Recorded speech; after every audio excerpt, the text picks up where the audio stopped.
Alright, what's up YouTube? This is Pedro from Team Franco RC, and today we're going to be repairing a transmission for one of my co-workers. Unfortunately, he had an idler gear that busted on him, and I just wanted to kind of make a video to show some of the new guys that have never actually taken it apart and run into the same issue. And sometimes some of the other videos don't really give you an idea of what the amount of work that you're going to have to do. So this is already a disassembled one. So to explain further, inside your transmission, what you're going to find once you take it all apart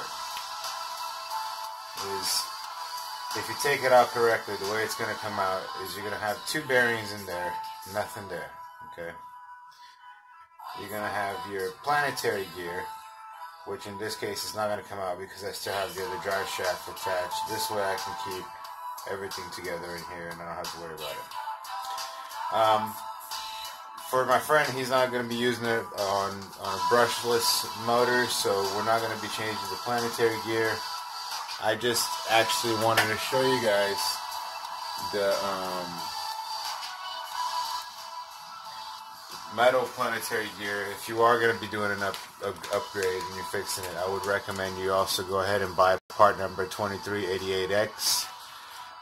You are going to need a set of bearings, 5116, I'm sorry, and then 3696 is your planetary gear.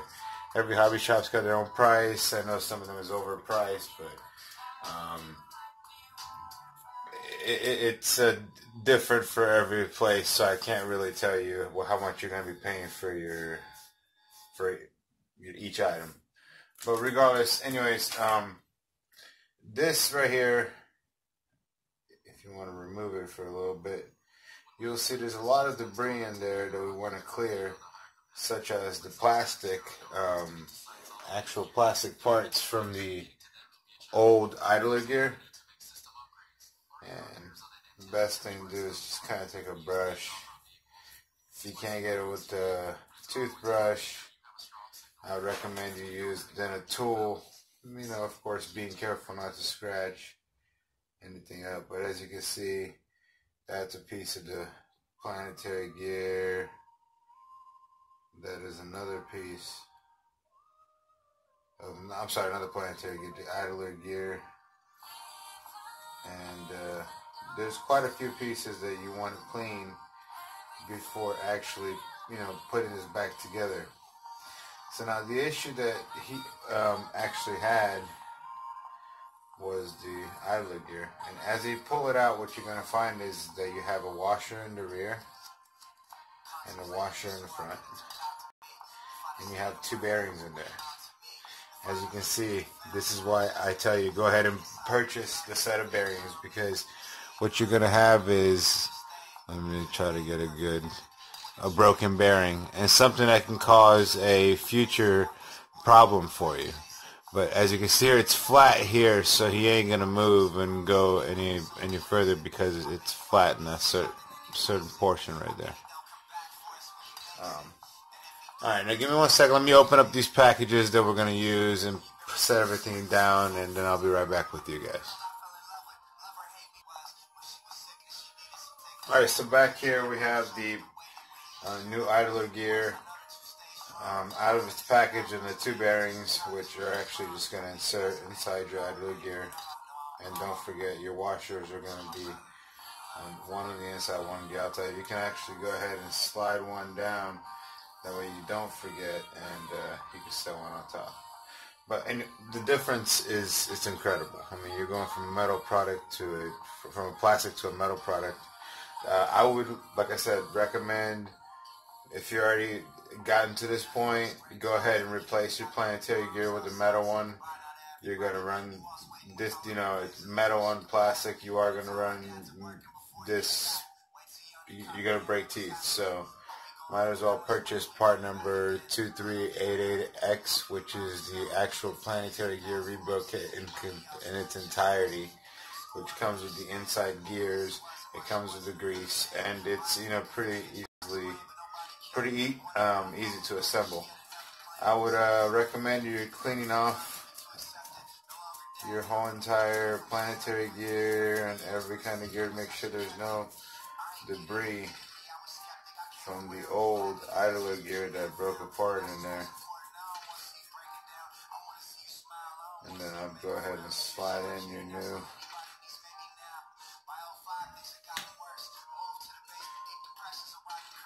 idler gear. Make sure you put your washer there. And now you have a repaired set, right? That looks good. Everything's spinning. Let me get a close-up there. That's the way it's supposed to be. So there's nothing wrong with the actual having this gear not metal, but it is a better flow when it's all metal. This is pretty good with the new bearings. Now, where most people fail, as you can see, this one, it's pretty dry on the inside. You want to grease these things up. Now, it's a dirty job, and I don't like to use lithium grease that they sent with it. So I like to use high temp brake disc grease, which is really simple. I'll take your little finger scoop. Maybe that was too much of a finger scoop. But you could put it on the bottom there and allow your planetary gear to take some of it. Okay, and then you're going to put some over here where your idler gear is, and some over here in this gear. Let it fill up some.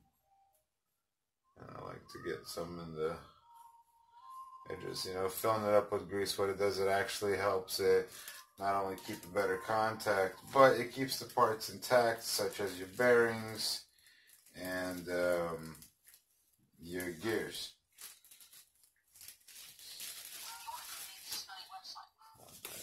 Remove the glove there. So, let's give it a little whirl. As you can see, it's nice. It's a nice big water. Well, now that you have it all greased up, you want to go ahead and close it. Make sure that both of your bearings are there, your washer is there. We're actually going to close this up. And what I'm going to do is I'm going to go ahead and wipe off all the excess grease from the casing itself, from the closure. However, I am going to go ahead and continue to do the spin. That way I can evenly distribute that grease through there. But it sounds beautiful now. As you can see, that's a good spin there. And then you wipe that off a little bit. You don't want to get too much grease on the bottom part here, because now what you're going to do is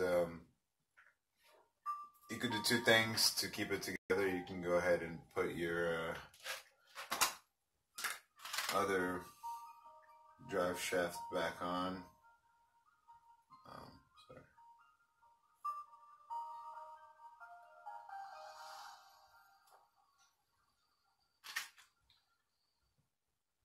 This way.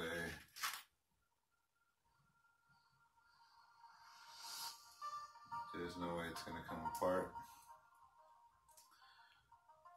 Hold on, guys. I'm not prepared for this video. Like I said, it's just a quick tutorial for all the guys out there that are newbies to repairing transmissions, and you think this, you know, some big job and you're scared to do it. I mean, it's going to be part of the hobby, so I suggest you get used to it. I've taken my transmission apart a lot,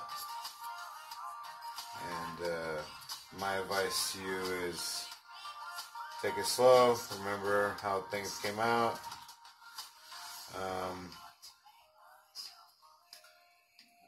Try not to force anything if you don't have to. I guess, I don't know. So, as you can see here, I'm just now messing up again. I'm using this Allen key. I'm not gonna lie to you, I have the toolkits, but The Allen key for me does a better job just because it's a, I don't know, for some odd reason, it's longer. It gives a nice, tighter tug.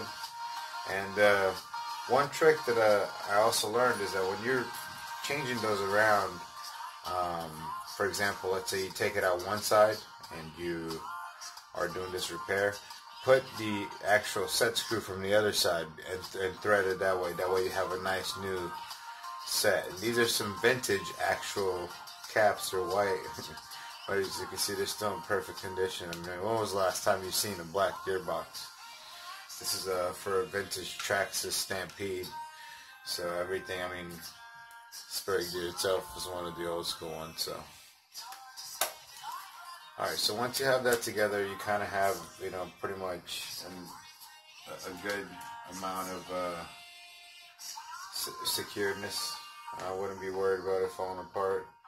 But you can go ahead and throw a couple bolts in there just for peace of mind.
So with, you know, just a few bolts, now you have, you know, of course you want to put that rear bolt, which I'm assuming, I don't think he gave me. Let's see if I got an extra one here. Luckily I do.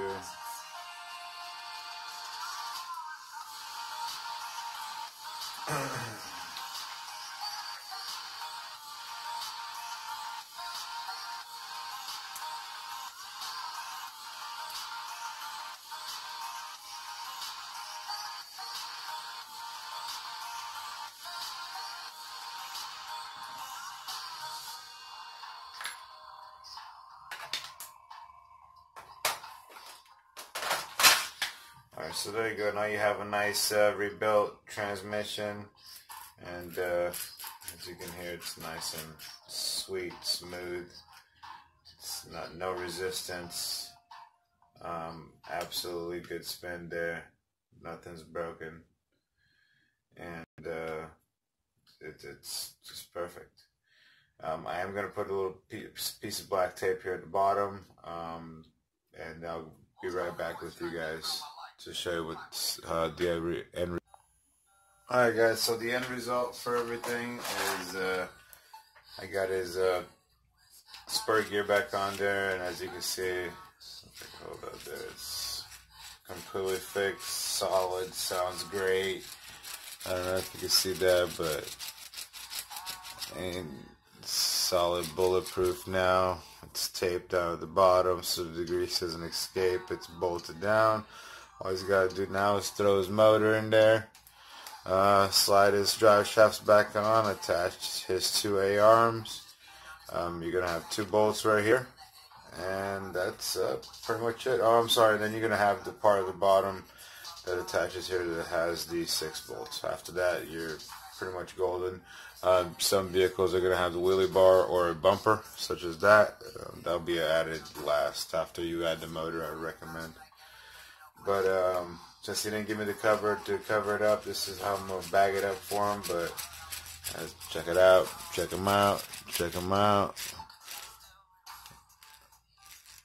So yeah guys, just a quick fix. just wanted to show you guys that this stuff does happen. You get some weird, awkward crap that you're gonna have to deal with, such as a broken bearing. I mean, how often do you get to see a bearing that is about to explode? You know what I mean? So these plastic gears they're durable, but they're not very good. As you can see, there is where the flat spot is. Oh, that's trash. But now with the new one, sounds, feels great, ready to run. You can throw brushless on there, you can brush it on there, do whatever you want. Anyways, that was just some advice video. Keep doing that RC thing. Like and subscribe if you have any questions or concerns, or if you think I should do another video about something simple that you guys may need help with that you're not finding around there, which I'm sure you can find a video about everything. But just give me a shout, leave me a comment down. I always respond. And I appreciate all the support. Alright guys, take care.